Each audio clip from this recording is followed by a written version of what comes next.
Ladies and gentlemen, good day and welcome to the Granules India Limited Q3 and 9M FY23 earnings conference call.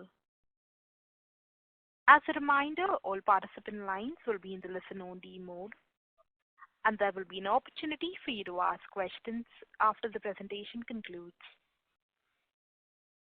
Should you need assistance during the conference call, please signal an operator by pressing star then 0 on your touch-tone phone. Please note that this conference is being recorded. I now hand the conference over to Mr. Irfan Ryan from Orient Capital. Thank you, and over to you, sir. Thank you, moderator. Good evening, everyone. Myself, Irfan Ryan from Orient Capital. We are an investor relation advisor to the company. I hope that all of you and your families are safe and healthy. On behalf of Granules India Limited, I extend a very warm welcome to all participants on Q3 and 9-month FY23 financial result discussion call. Today on our call, we have Dr. Krishna Prasad, sir, Chairman and Managing Director, Dr. KVS Ramarao, sir, Joint Managing Director and Chief Executive Officer, Ms. Priyanka Chigurupati, Executive Director, GPI and GUSA, Mr. Mukesh Surana, Chief Financial Officer, Mr. Puneet, GM Business Finance and Investor Relations. I hope everyone has had an opportunity to go through our investor deck and press release that we have uploaded on exchanges and on company's website. I would like to give a short disclaimer before we start the call. This call may contain some of the forward-looking statements which are completely based upon our beliefs, opinion, and expectation as of today. These statements are not a guarantee of our future performance and involve unforeseen risks and uncertainties. With this, I hand over the call to MD, sir. Over to you, sir. Thank you. Thank you, Irfan. A very good evening to all of you, ladies and gentlemen, and thank you very much for attending our Q3 earnings call today. As you are all aware, Mr. Mukesh Surana has joined us as our new CFO, and this will be his first call, and I'm glad to introduce him to you. A detailed presentation of our Q3 performance had been uploaded on our website, and I'm sure all of you would have gone through it by now. However, I will dwell on a few important aspects, and later Mukesh will go into a little more detail.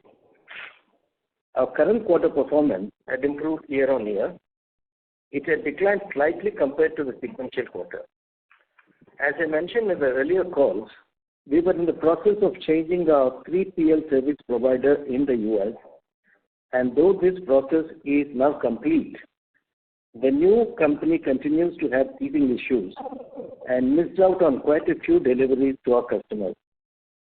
This had not only resulted in lesser revenue, but also certain failure to supply penalties, both of which had impacted our bottom line. Overall, I'm personally satisfied with our performance in Q3. We expect the 3PL performance to improve before the end of Q4. Our operational cash flow, though healthy year on year, there had been a decline compared to the sequential quarter. The price erosion in the US continues, and we keep on mitigating this by geography expansion and product mix rationalization. The most important piece of information I want to share with you today is that we recently set the groundwork for our vision of going green, healing the planet and its people, and at the same time generating positive returns for all our stakeholders. I want to briefly discuss the dilemma facing our world before going into further details. According to the most recent World Economic Forum study on global risks, 6 of the 10 biggest dangers of the future are all connected to our inability to reduce or mitigate climate change, all of which will result in disasters which are unthinkable. These risks rank even ahead of global confrontation. The greatest service that any individual or corporation can provide is to at least reduce this risk in their line of business. It is surprising to learn that the pharmaceutical industry is not as environmentally friendly as we may think.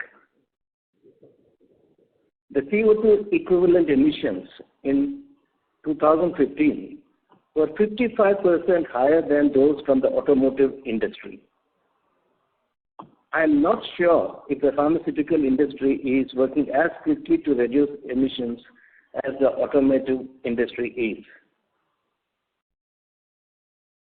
It is highly unexpected to learn that the emissions from the pharmaceutical businesses increased by 15% between 2020 and 2021, reaching 260 million tons of greenhouse gases, equivalent to a carbon dioxide equivalent.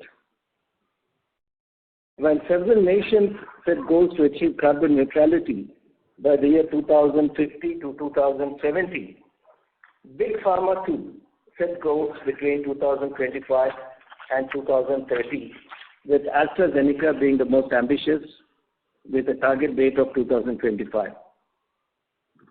Though this is a very positive step, these dates only apply to Scope 1 and Scope 2 emissions, which account for 10% of all the emissions in pharmaceutical manufacturing. Scope 3 generates about 80% of the emissions, and it is here that they must focus on supply chain and vendor management, neither of which are simple tasks, and until each vendor is incentivized and motivated to work towards aggressive targets. Further, carbon border tax, which has already started rolling out in Europe for certain products, will come into effect in many countries and also for pharmaceuticals over a period of time, and buyers will have to pay for emissions caused by their vendors, which will motivate them to incentivize products with the least carbon footprint. While this is most common knowledge to most of you, I wanted to set the context for our work towards reduction or elimination of greenhouse gas emissions. Many countries are working on round-the-clock carbon-free electricity, hydrogen, and ammonia. India is most likely to be a leader on this front. Automobiles, shipping, fertilizer, and even steel companies are working towards making them net zero by using this initiative.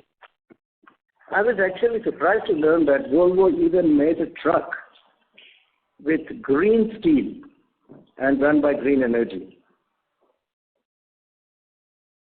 At Granules, we always believed in reimagining existing processes, systems, conventions, and beliefs. We always took the least trodden path. Now we are reimagining chemistry. We recently entered into a MOU with Greenco, one of the largest suppliers of carbon-free energy, and will be partnering with them for supply of power, hydrogen, ammonia, nitric acid, and a few other chemicals, which will all be carbon-free, made with carbon-free electricity as the base. On our part, we'll convert some of these chemicals from Greenco to raw materials required for our intermediates and APIs. We had developed processes for this over the years, and we will not use any form of energy or any derivatives of fossil fuels in our processes. We will be located adjacent to the Greenco site and also close to a port. We will be starting with 2 products, paracetamol and metformin, and slowly expand into other products which we are working on. Our target is to have product with the lowest carbon footprint from cradle to port. 90% of raw materials will be made in-house at one site, and there will be very negligible dependency on any other company unless they are also green. During the process, while we maintain our current plans, current and future products which we are working on, we propose to set up additional capacities for these two products to meet more than 50% of the global requirement. Negligible emissions may happen from a small supply chain, and we plan to offset this by carbon sequestering. We are also working on developing carbon sinks by afforestation with select high carbon absorbing plants while still maintaining the biodiversity of the ecosystem. I am highly excited and could not avoid sharing a few of my thoughts and plans with all of you today. Research has shown that sustainability-driven companies had always outperformed others, and it's my fond hope that more companies or organizations will make sustainability the heart of their operations and create value for themselves, stakeholders, while also heal the planet. With this, ladies and gentlemen, I pass this on to Dr. KVS Ramarao, our Joint Managing Director. Thank you, Chairman. Over the last few quarters, I spoke about Granules' long-term strategy of science, technology, and innovation. Strengthening the R&D and product pipeline is key to our strategy. We have revisited our product portfolio, which will focus on reasonably short-term and medium-term commercialization. Also, the portfolio focuses on development of controlled substances, both API and formulation, and backward integration of these products. The emphasis has been on the product leveraging on the current strength of Granules in India and US, and also bringing in approach of global cost leadership and sustainability. Enzyme fermentation technology is an area of focus, and we have made very good progress on the select set of molecules. For these set of products, we have done work on the genetic engineering of the enzymes. Interface work of enzymes and chemistry is under progress. We expect to see the first validation of our enzyme-based APIs by Q3 of next year. On our key product, paracetamol, the supply challenges of PAP are behind us, and we are running at full capacity. Our focus is now geared towards significantly improving our paracetamol API capacity, along with increasing the yields through continuous process improvements. Our backward integration program on DCDA and PAP are also progressing well. During the quarter, we have initiated profitability improvement programs across direct and indirect procurement, API manufacturing, finished dosage manufacturing, and commercial excellence through consumption and technical levers. We have partnered with a leading global consulting firm, and several projects have been initiated and are being implemented, which will make material impact on our profitability in short to medium term. As we have communicated, USFDA conducted a pre-approval inspection of our Gagillapur facility from January 9 to 13. We have received 3 Form 483 observations. The company will respond to these observations within the stipulated time period. With this, I hand it over to Mukesh, who will take us through the financial section. Good evening, everyone, and thank you, CMD and GMD. Let me take you all through the top financial parameters now. On the revenue side, the third quarter revenue was 1146 crores as compared to 997 crore in Q3 of 22 at a growth of 15%. This growth is primarily attributed to increased efforts in all major geographies, including USA. Revenue were flat as compared to Q3 of 22, primarily on account of change of the 3PL partner, which has impacted our FD sales from GPL in the US despite having orders in hand. The sales breakup as per business verticals and regions are presented in our investor presentation, which is available on the website. On the value add side, as a percentage to sales for Q3 F23, it was 48.4% as compared to 46.6% Q3 F22. Value added as compared to Q3 F22 is down by 1.3%, points primarily on account of higher sales of API and lower FD sales in the USA, impacted by the 3PL partner transition, which I just mentioned earlier. Along with that, we have also seen some price erosion challenges in the markets, including USA. On the EBITDA and EBITDA margin front for the quarter, we were at 231 crores as compared to 174 crore in Q3 FY22, an increase of 33% over the previous year, mainly on account of increased business across all major geographies.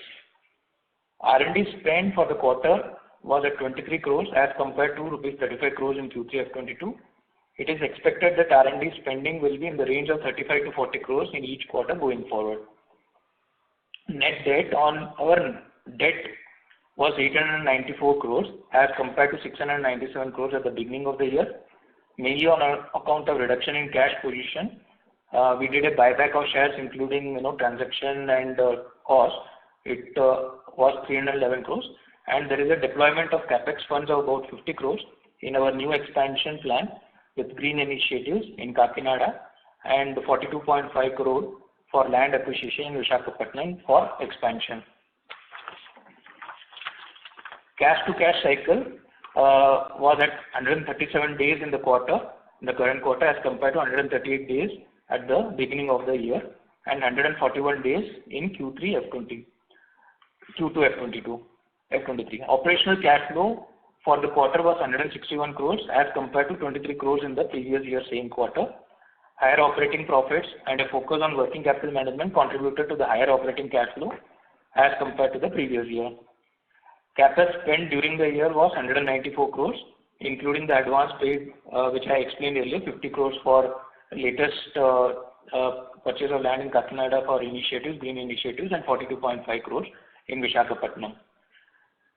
Free cash flow this quarter has been negative at 32.5 crores as compared to negative of 72 crores in the previous year same quarter. However, it was down from Q2 FY23 where it was positive 124 crore. So this quarter primarily on account of little lower operating cash flow and higher capex spend, which we have just explained earlier, has resulted in negative 32.5 crores. ROC for Q3 FY23 increased to 25.6% as compared to 21.2% in Q3 FY22. We expect improvement in ROC year-on-year basis to continue in Q4 FY23 despite higher spends on capex for green initiatives. With this, I open the floor for questions. Thank you. Ladies and gentlemen, we will now begin with the question and answer session. Anyone wishing to ask a question may please press star and 1 on your touchtone telephone. If you wish to remove yourself from the question queue, you may press star and 2. Participants are requested to use handsets while asking a question. Ladies and gentlemen, we will wait for a moment while the question queue assembles.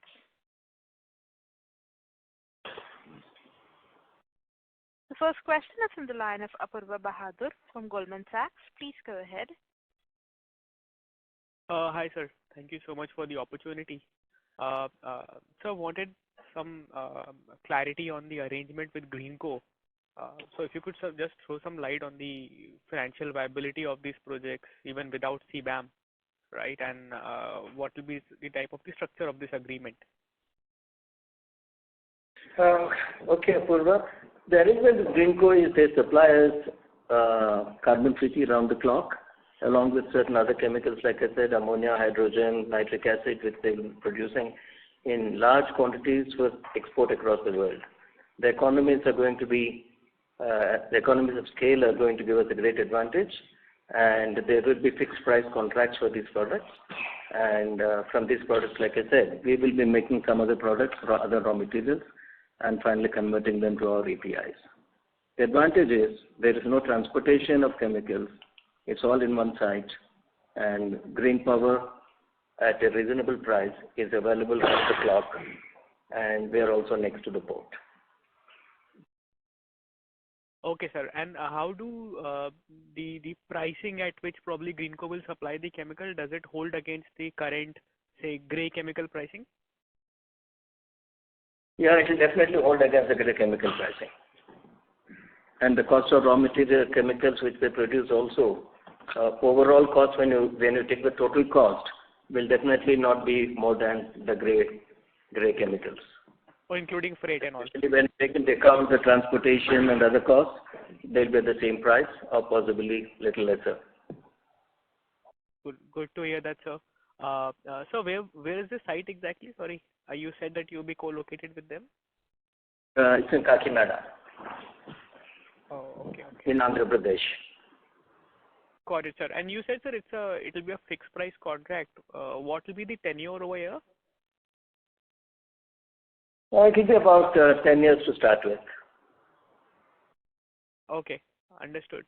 And the structure, as in by structure, I meant that will you be incurring the capex for the renewable capacity or the electrolyzers, or it will be like a fixed take or pay type of a contract straight for the chemicals and the electricity? Definitely, we are not involved in any of the capex, either for storage of energy or for the electrolyzers. It's all their effort, and the percentage we are going to draw from them is a small fraction of what they propose to manufacture. They're going to plan supplies to the whole world, and what we are going to take is a very small quantity. Right. Very useful, sir. Just one last question, if I may. And again, this is on the costing of the green chemicals. So now, as we understand that there's an expectation that this entire the hydrogen pricing, green hydrogen pricing, will sort of see a very sharp correction over time. So is there any risk of getting tied to a high cost source? Say in future, maybe it might decline quite significantly. 10 years is not a very long time, Apurva, number one. And number two, when we agree at the pricing with our partners, we have taken into account all the developments that are going to happen in the world for solar panels, number one, wind turbines, and most importantly, we also have calculated the efficiencies that are expected in electrolyzers. Electrolyzer technology is going through a great change. So we are very well aware of that, what the future cost will be, what the current cost will be. And we are very cautious in not overcommitting ourselves where we may get ourselves stuck with a higher cost. Understood, sir. Thank you so much. All the very best. Thank you. Thank you. Ladies and gentlemen, in order to ensure that the management is able to address questions from all participants in this conference call, we request you to limit your questions to 2 per participant. The next question is on the line of Tushar Manudhane from Motilal Oswal Financial Services. Yeah, thanks for the opportunity. So just continuing with this green initiative, so which all other entities have also sort of tied up at this site other than Granules? No, there's no other company tied up at this site as of today. They only have contracts to supply green chemicals to countries across the world and even within India. But at this site, there's no other company tied up with them. And we will also be an exclusive pharma company with them. There will be no other pharmaceutical company there. Understood. And so this sales getting pushed because of the logistics issue. So any guideline you would like to give that how much of the sales has got deferred for the fourth quarter? I think Priyanka is online, Tushar. I think it's best she answers that. Priyanka, are you there? Yes, I'm here, but I couldn't really hear Tushar's question. Could you please repeat it? I am referring to these logistical issues which could have deferred certain sales in the US market. So if you could just quantify how much of that would come up in Q4? How much of that will come into Q4? Did I hear you right? Yes. So right now it is a couple of $1 million of sales that we couldn't hit in Q3, at the end of Q3 because of the logistical issues. How much of that will come into Q4 is a question that still we need to figure it out because we're still having some of those issues in January. We're trying to resolve it in a few more weeks. So how much of that will come into Q4 is something that's still subjective depending on the customers replacing the orders. Understood. And outlook on paracetamols, are you seeing the demand still strong and how long? Maybe a couple of quarters or whatever we could gain now the incremental business is going to be a normal paracetamol business?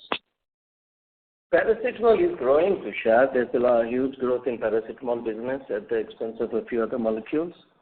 And we see a double-digit growth for the next few years. But more than the growth of the market, as you have seen, our model is always to, I hate to use this word, but we cannibalize on other businesses. We are effective, our service levels are great, all the biggest brands in the world trust us. They like to work with us on long-term contracts, and especially for us, there's a lot of demand. And when I said that we are not taking into account existing capacity, which we are also expanding, we are planning to set up new capacities of more than 50% of the world requirement. And again, for this, as long as we are green, there are enough companies in the world who want to tie up long-term contracts with us. Sure, sir. And just last. Like I said, Tushar, the carbon tax and other benefits which people get and the commitments are made, there is no option but for companies to go for products with the lowest carbon footprint. Sure, sir. Sure.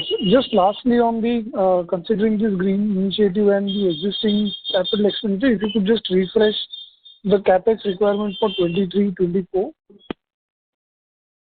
23-24, we were all along planning will be around 300 crores, Tushar, but that was taken into existence into account DCDA or formulation capacity increases and some initiatives which Dr. Ramarao was mentioning about enzymatic reactions and some flow chemistry initiatives. But what we are doing right now is a big initiative, and we feel that in the next 4 to 5 years, we should be spending at least 200 crores just on this, 2,000 crores just on this green initiative. And when we do this green initiative, it's not only paracetamol and metformin that will come out, but there will be a few other byproducts and a few other chemicals that can also add revenue to us. So in addition to whatever we have planned, this will be 2,000 crores extra in about 4 to 5 years. Got it, sir. Thank you. That's it. Thank you. The next question is on the line of Yogesh Tiwari from Arihant Capital Markets Limited. Please go ahead. Thank you. My first question basically is regarding there has been some drop in gross margins on a quarter-on-quarter basis. So is this related to higher sales of paracetamol? Yes, Yogesh, you're perfectly right. As you're all aware, API themselves have a lesser margin than the finished dosages. So paracetamol API sales have increased and finished dosage sales in the US have decreased. So that's the reason for the drop in margin for last quarter. Yeah, thank you, sir. And the second is like on the interest and depreciation also there has been an increase both on quarter and YOY. So what would be the driver for that? I think it's best Mukesh answers that, Yogesh. Mukesh, yeah. So the finance costs have gone up, primarily the SOFR, the index rates have gone up. The working capital, we are continuously going on to, bring more free cash flow. So you would see that, the debts are under control. It's just that, SOFR rates are going up. And in the Q4 also we are expecting SOFR will have a little rise. So interest cost in Q4 also will be slightly higher side. On the depreciation, this because of some capitalization we have done timely, there are depreciation which has come in Q3, and this will be quite normal. There will be increase in cost, Yogesh, but we are expecting some new launches, and the MUPS block is going to go full commercial with some of the new approvals coming through in the next 1 or 2 months. So increased revenues and increased product, a variated product mix can make up for some of these extra costs. Sure, sir. And sir, last question on Europe. So basically, yeah. Mr. Tiwari, may we request that you return to the question queue? There are participants waiting for their turn. Sure, madam. Yeah, thanks. Thank you so much. We'll move on to the next question. That is on the line of Sajal Kapoor, an independent investor. Please go ahead. Yeah, hi. Thanks for the opportunity. To begin with, I have a small appreciation for the management team at Granules. I've been tracking this business for over 2 decades now, when our sales used to be in the 20-25 crore range. Management has clearly executed very well to grow sales by a factor of a double century in less than 24 years. So congratulations for that. I've got two questions, and both are long-term in nature. Coming to my first question, the DNA of Granules has been in large volume compliance-led manufacturing of molecules like paracetamol. So economies of scale has been our competitive advantage, right? So while these new recent announcements around biomanufacturing and clean science is clearly a bold new thinking and a new direction, it also means a new set of execution risks and challenges that we have never faced before, right? So what could go wrong in this new approach? What are those potential pitfalls? First of all, thank you very much, Mr. Kapoor. You have been with us and tracking us for so many years. My sincere thanks for that. But I think you answered part of your question, our DNA. Our DNA is different. Like I always said, we travel the least trodden path. We don't think like others. And one of the things we did was large volume products with economies of scale. And even large volume products, we never did it in the typical way other people manufacture. There was a differentiated way, and then we went into tablets and into high volume tablets. So everything was different. So what differentiates us is our thinking. And this applies to other products, large volume or small volumes. And on this particular front of the new molecules, the small molecules, enzymatic reactions, I think it's best that Dr. Ramarao, who's been working on this for such a long time, answers this. Yeah, thank you, Sajal. Just the first question on the way we are really looking at the shift, rather, I call it.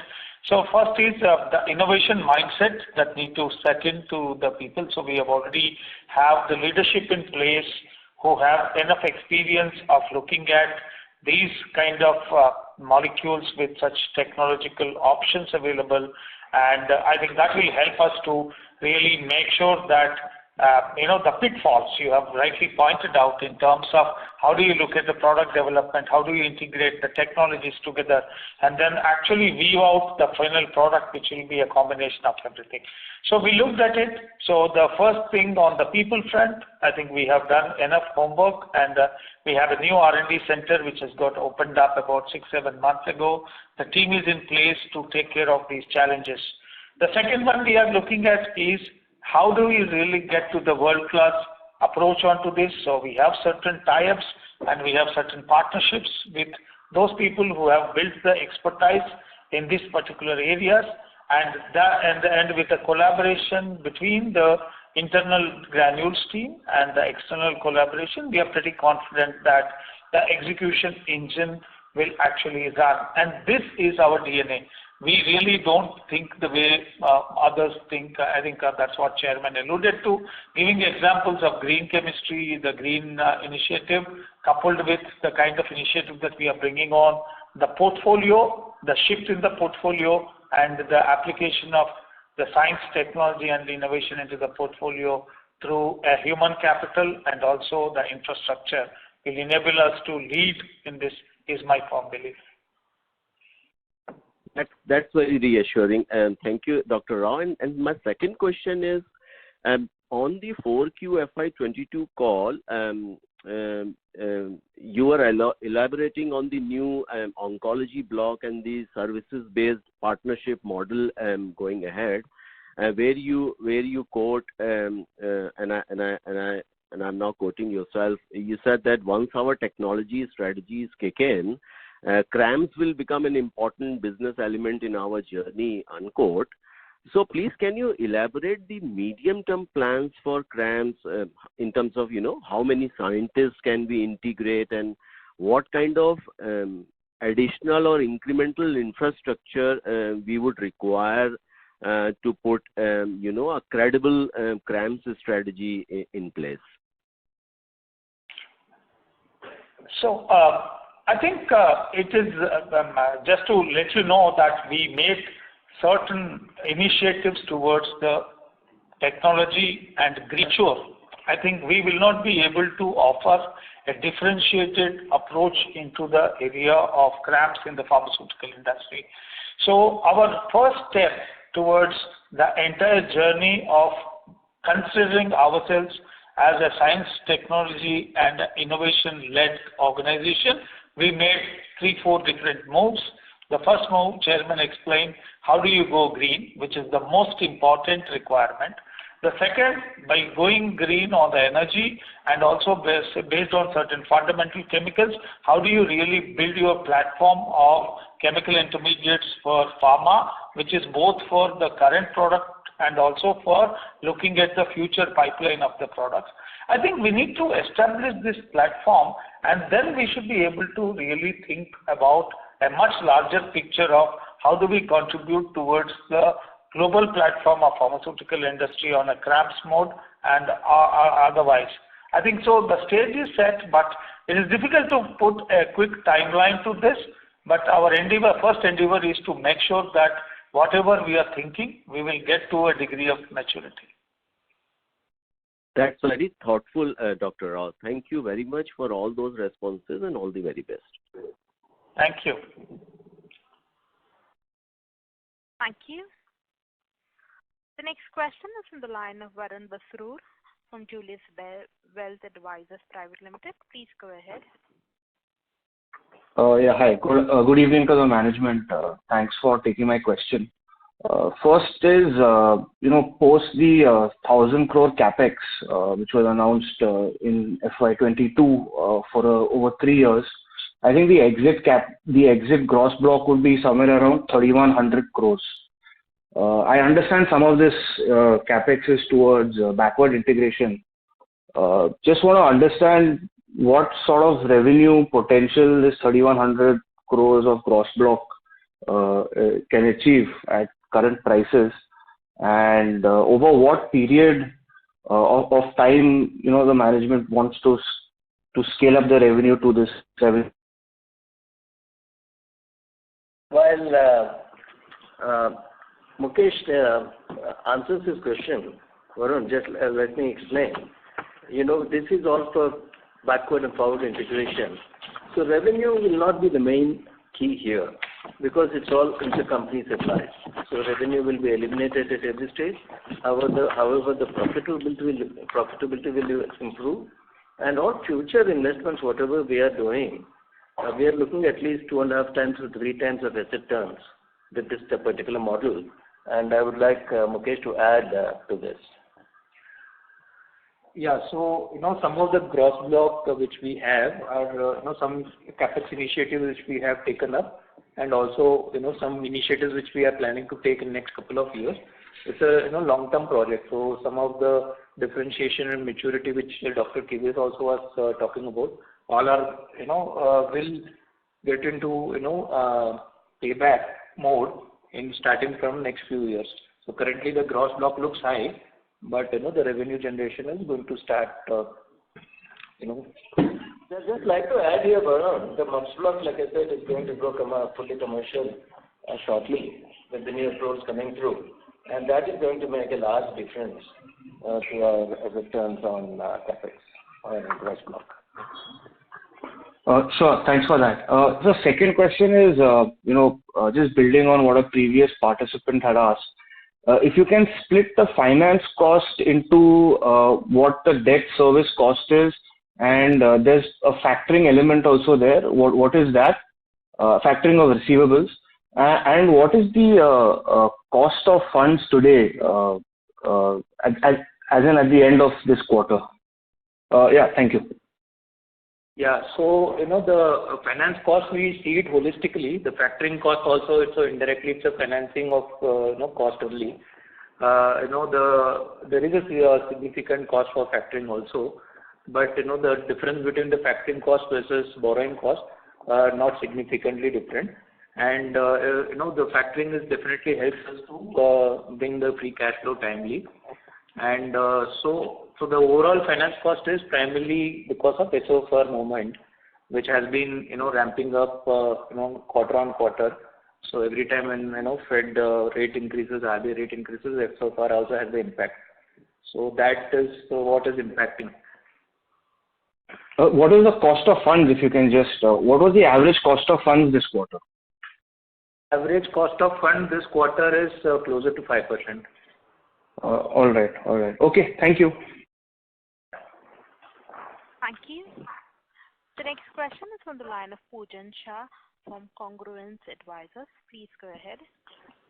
Hi, sir. First of all, I just wanted to ask a question on the raw material easing price, the price erosion in US. So could you just get a sense of how much price erosion is done in quarter on a blended side, and on a year-on-year basis, how, like from the top, how much it has been eroded?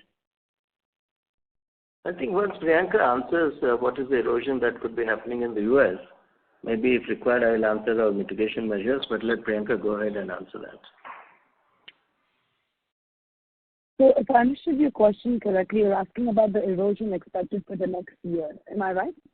Yeah. So I am just first of all, I'm expecting the erosion for this specific quarter, and the price erosion from the top. So the high which it has made, and that from that how much percentage Sorry, has could been. you please could you please put the phone a little bit away from Yeah, sure. You're very muffled. Yeah. Sorry. Am I clear? Am I clear? Yes. Yeah. So first of all, I just wanted to ask that for this specific quarter, how much percentage of price been eroded, and the second question would be for the continuous question would be how much the price has been eroded from the high it has made in the year-on-year basis. So let's say it has made a high. So currently the price of 60. So the erosion price is 40. So what is the actual from the high it has been eroded in percentage terms? See, it's very different. Different sets of products, different categories of products have a different. Yeah. I wanted to talk on a blended basis, so you can get a sensible on a range basis. It's okay. On a blended basis, we can't define it by quarter, but YTD we had a total erosion of roughly around 12 to 15%. 12 to 15. Hello. Yes, 12 to 15%. Okay. And are we seeing this price erosion is bottoming out due to destocking? Has been lesser than the previous quarter, and now is becoming US becoming stable and predictable in all means, or it's in still the concerning? It's still US been a concerning stage for us. The US market has been concerning and will continue to be a little bit concerning for the next couple of quarters. But that said, prices have bottomed out to a large level, to a point that customers who have quoted very without thinking big picture have gotten out of product. So now most of our customers, especially on the controlled and large volume products, which are essentially our bread and butter, are really looking backwards to understand the integration strategy and or any other strategy that we might have, and are paying more attention to the supply chain versus erosion. So while there will be erosion year on year, the rate at which the market erodes will certainly get better, and I think this upcoming year will not be bad for us in the US market. Okay. And one last question from my side is from Greenco, which we have made a tie-up. So how many percentage of our raw material is being supplied by the Greenco? Basic chemicals, like I said, ammonia and hydrogen, nitric acid, and one or two other chemicals will be supplied by them. And we will use these chemicals to further transform them into other chemicals, which will be used by our products, and possibly we'll have some surplus material to sell outside too. So as of now, I see about four chemicals which they'll be supplying in addition to carbon-free energy. And let's say in 4-5 years, how many chemicals could they supply to us, or something like any blueprint plan we have made, something like that? We have not made any blueprint plan. We are working together in the true spirit of partnership. It's a constant innovation that's going on. So we will, as we go by, we'll get to have new ideas and new ways of working. Okay, sir. Okay, thank you so much. Thank you. A reminder to the participants, anyone wishing to ask a question, may please press star and 1. The next question is on the line of Darshil Zaveri from Crown Capital. Please go ahead. Yeah, hi, am I audible? Yes, you are there, Mr. Zaveri. Hi, good evening, sir, and thank you so much for taking my call. And I just want to congratulate on great set of results and your new green initiative. That sounds very promising. So I would just like to ask about whether our performance currently in the December quarter, would that be taken as a base for our future performance, maybe, next year or something, for FY24, do we have some target of, our revenue and margins, that could help me out a lot? Yeah, Mr. Zaveri, basically, let me not talk on quarter to quarter, but year on year, definitely there's going to be an improvement. And like I said, in the last few calls, there will be creeping up of EBITDA margins and revenues, and we see that path very clearly. But year on year, definitely there's going to be a good growth, and especially with all the new initiatives we are taking. While we can't put a number on it today, I think it will be an exciting journey going forward. Okay. So what could be our, all the backward integration, and so at, at peak utilization, could you help out with some numbers that would be, very helpful, like maybe, 5,000 crores at a 22% margin, something or the other, not a specific number, but some range would help out a lot. It's too early to talk about this, Mrs. Zaveri, but one thing, like I mentioned a little while ago, on some of our new investments, we are looking at least 2.5 to 3 times its returns. So we still need to validate this, but they look very promising. And the biggest part here, Mr. Zaveri, is, I don't know if you heard in my speech, if not today, in a few years, the carbon border tax will be implemented. And people who are buying products from other countries, for all the scope 3 emissions they're bringing into their country, they have to pay a tax. Or they have to incentivize people like us to make sure that there is no carbon footprint. So definitely the margins could be a lot different than what we are expecting today. The world is going through a great change, and I think there's a great sense of urgency, and the way we work year on year is going to change. Okay, thank you so much for your answers. That helps me a lot. Thank you so much, sir. All the best. Thank you. Thank you. The next question is on the line of Tushar Bora from MK Ventures. Please go ahead. Yeah, thanks for the opportunity. Couple of questions. First, on the operations side, or rather first I'll ask on the CapEx side. Sir, just want to understand how much of the current cross blocks is not optimally utilized or will get optimally utilized, say, over the next few quarters. Especially want to look at some color on MUPS waste facility as well as on the onco since we are planning such a large new capex, it would be good to understand the status of the existing large capex already executed. Let me answer this about the current cross block before Mukesh gets in. The MUPS block, which was underutilized, maybe we spent about 280 crores, 290 crores on that. And definitely we're going to see at least 2.5 times asset turn on that very shortly, and with possibly very decent margins too. So that's with the MUPS block. The onco block, there's so many things happening there, and that's one of the things that will take a little more time to start yielding. But some of our expansions, which we are doing using enzymatic reactions and all, are going to be made in the Vizag site, though not on the onco block, on the other blocks which we have commercialized. So that also should turn around soon. And the only asset that may not be paying optimum today could only be the Vizag site. All other sites are being optimally utilized. And going forward, we are very, very confident about our capex. And also to let you know, we are not going to take huge debt to put up the capex.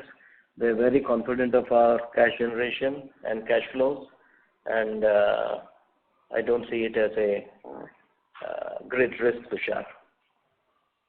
Sir, it would be fair to assume that the new capex obviously would be put up in phases, and we would continue to monitor the progress of, say, a given phase before we commit to greater capex. And what would be the kind of payback period, intended payback period? I know it's too early, but you would have a target in mind for all new capex as to the payback period, right? Yeah, Tushar, currently, as the our chairman has clearly explained, we don't see any issues in terms of the sufficient cash generation from operations, which will take care of the loan for the new capex. And in capex, we generally have payback period anywhere from 3 to 6 to 7 years. So depending on some of the small capexes and small debottlenecking can give the payback period quicker. Some of the large initiatives can be 6 years kind of payback also. Okay, sure. My second question is on the operation side. Just an observation from the numbers. This quarter, our other molecule contribution is about 13.5%. And it was about close to 19% last time around. Quick back of the envelope calculation shows me about 40-50 crore drop in revenue on the other molecules. Second, US business contribution to overall has increased sharply from 43 to 49%, and this is despite the lost sales in US. And third observation is that my standalone gross margin is over 300 bips up quarter on quarter, whereas the consol margin is down by close to 100 bips. So just help us understand, what's leading to these kind of,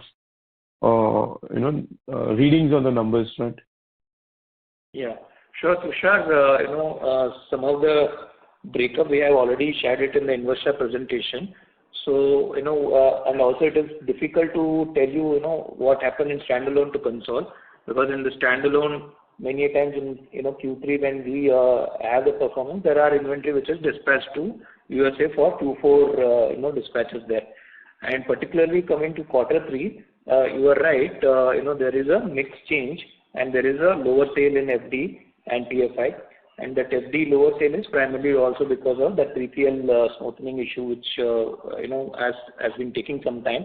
It is, of course, a betterment. The capability of the new 3PL is good in terms of automation and digitization. It's just that, stabilization is taking time. And we are expecting in Q4 it would improve. So Q4 we are seeing, the mix should be changing. And but overall, still the value addition percentage also, we would be improving. Tushar, you can let me just add, there was an increase in paracetamol sale to the US, which the margins are not similar to FDs. But now going forward again, some of these paracetamol sales are going to get converted to FDs for the US market itself. That itself is going to correct. And through the 3PL dispatches that are going to improve, there will be better margins on the regular FDs also. So just a qualitative follow-up on this, please. Just to understand, so we have in the past guided that our other molecules would start to contribute meaningfully, and I understand it's a gradual process over a few years. But by when do we really start to see meaningful traction in the non-para metformin and IV business? So, Tushar, as you have rightly seen there, the drop in the other molecules is not on account of not new products, but the products where we are making the low throughputs or low value additions. That is the products where we have taken a conscious call not to promote the products in the markets where there is no profitability or less profitability. The second part where we have shifted our portfolio, I've already told in my opening statement that in the short to medium term, we should be able to start seeing both the API and the finished product commercialization into markets in US and other geographies. So that shift is going to really take place probably from 2 years from now, you start seeing a shift where you will start getting into products which are of different nature as compared to the standard 5 products which we normally have as a part of a commercial basket which occupy a higher percentage. However, for the shift to go into the direction in a much stronger way, I think our focus will be that 4 to 5 years down the line, we will have a dominant segment of new product portfolio coming to launches in various regulated market geographies. And to add to that, Tushar, if you have seen, we have been getting some approvals lately. Today also we got an approval for one controlled substances. And one that's already approved we'll be launching shortly. And the next 2 months we are expecting some more approvals. All these things also will definitely add to our increase in new products market share. So let's see how things go. But what Dr. Amara was mentioning is some of those real attractive products with the differentiated chemistries and all, that should take about 2 years. Sure, sir. Thank you and wish you all the best. I'll join back in queue. Yep. Thank you. Thank you. The next question is on the line of Anirudh Gangahar from Avendus Wealth Management. Please go ahead. Yeah, thank you for the opportunity. I've got 2 questions. First is just on the US sales that we have not materialized during the last quarter. If they had, what would be the delta in the revenue and probably even at the EBITDA level? Whether it materializes in this quarter or next quarter, this is something which should come through hopefully. And the second thing is, second query is on the press release that is being given. There's a comment said that we are also seeing a price and margin erosion in Q3 and expect a similar trend in Q4.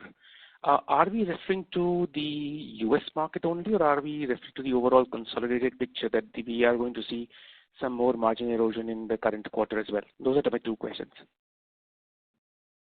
I will do this second question first, and we were only referring to the US market, and Priyanka has said we are already almost bottoming out. Erosion will subside.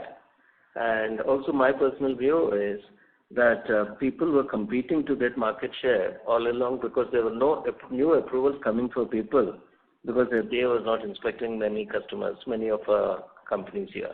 Now the FDA has started inspections, more approvals are coming through, and I don't think people will be fighting for the same market, and prices may, if not go up, definitely may stop eroding, but we will see as we go by. So, and the other thing, what the numbers should have been. Priyanka?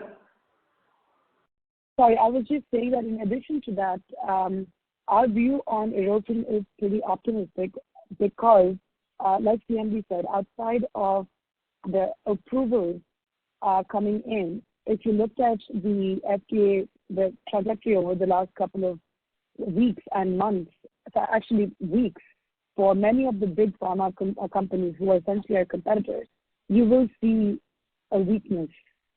We just had our FDA audit, and we don't have that weakness right now. So there are many opportunities that are coming up, which we are taking while placing a lot of onus on the longevity of it. So considering that, I do think that customers are looking very closely at the supply chain versus just pricing in the market. So I do see next year being much better in terms of erosion than we had this past year. And I think Mukesh can take the first question. Yeah. So the USA sales, what probably we might have lost. Priyanka also had clarified earlier to one of the questions. A couple of $1 million is what we would have lost. And adding to that, there is this sale is on FD. So that also has impacted the VA percentage and EBITDA percentage. Okay, so that loss of sales would largely be directly flowing to the EBITDA number? Yeah, the substantial margin on that is because FD has the highest value addition percentage, so directly to EBITDA. And also, there was also a failure to supply penalties which we had to pay. That also has contributed. Once the supplies are streamlined, the margins definitely are going to improve. We cannot put a number right now, but definitely there's going to be a positivity. I understand that part. Thank you very much for the answer, sir. Thank you. The next question is on the line of Harith Ahmed from Avendus Spark. Please go ahead. Good evening. Thanks for the opportunity. There's a land acquisition in Vizag that you talked about, a spend of around 43 crores. This is for which business of ours? Yeah. We have acquired the land to look at the continuous flow of intermediates and some of the APIs that we want to put it as a part of our strategic journey. So we were looking at the site which will have the advantages of looking at it. So the Vizag site is going to focus on these technology-based platforms on flow and engineering excellence. Okay.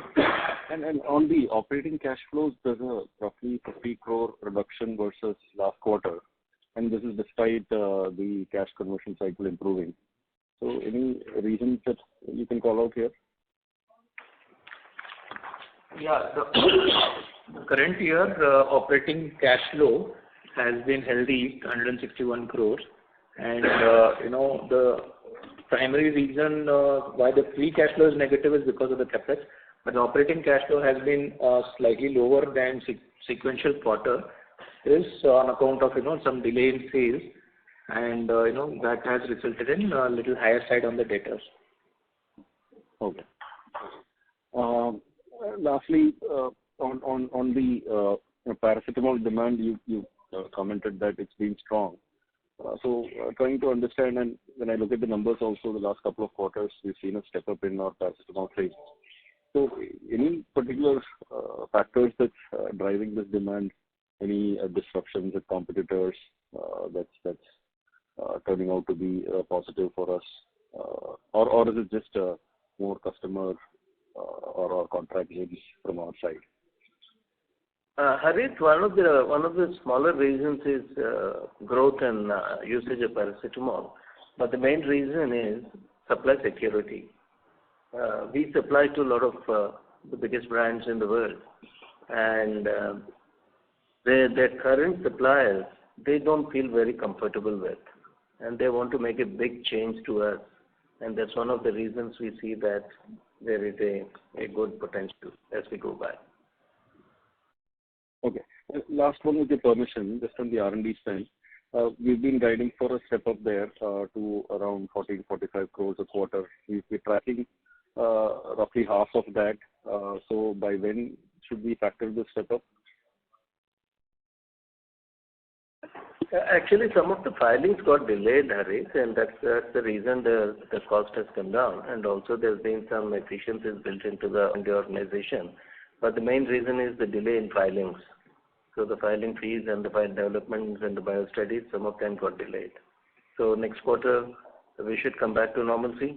And after that, a little more shift in our R&D strategy towards high technology products. I think there could be a little extra increase on R&D spend.